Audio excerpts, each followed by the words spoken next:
കടലിലെ ഏറ്റവും വിചിത്രമായ ജീവികളിൽ ഒന്നാണ് ലോബ്സ്റ്ററുകൾ. അവയുടെ ശരീരം വളരെ കൗതുകകരമായ രീതിയിലാണ് രൂപകൽപ്പന ചെയ്തിരിക്കുന്നത്. ലോബ്സ്റ്ററുകൾ രുചി അറിയുന്നത് അവയുടെ നാക്ക് കൊണ്ടല്ല, മറിച്ച് കാലുകൾ ഉപയോഗിച്ചാണ്. അവയുടെ കാൽമുട്ടുകളിലും മറ്റ് ശരീരഭാഗങ്ങളിലും രുചി അറിയാൻ സഹായിക്കുന്ന സംവേദന അവയവങ്ങൾ ഉണ്ട്.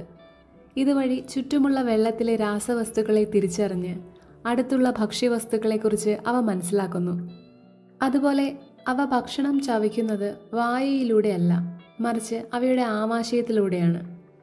ലോബ്സ്റ്ററിൻ്റെ ആമാശയത്തിൽ ഗ്യാസ്ട്രിക് മിൽ എന്നറിയപ്പെടുന്ന 3 പല്ലുകൾ പോലുള്ള ഭാഗങ്ങളുണ്ട്.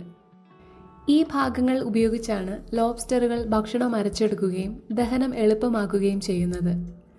അതുകൊണ്ട് ലോബ്സ്റ്ററിനെ സംബന്ധിച്ചിടത്തോളം കാൽ ഒരു നാക്കും ആമാശയം ഒരു പല്ലുമാണ്.